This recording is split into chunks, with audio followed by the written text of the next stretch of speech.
Ayan guys, for today's video, banana shake naman ang ating i-blender.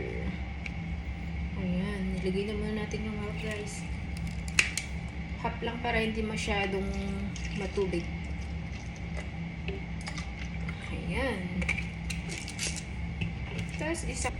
Ayan guys, blender na natin siya.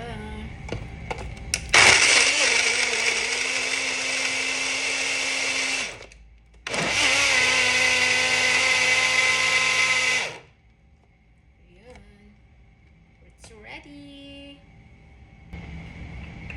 Ito na guys, ready na. Lagyan na lang natin siya ng konting honey. Paubos na pati. Ayun, meron pa. Ayan, konti lang.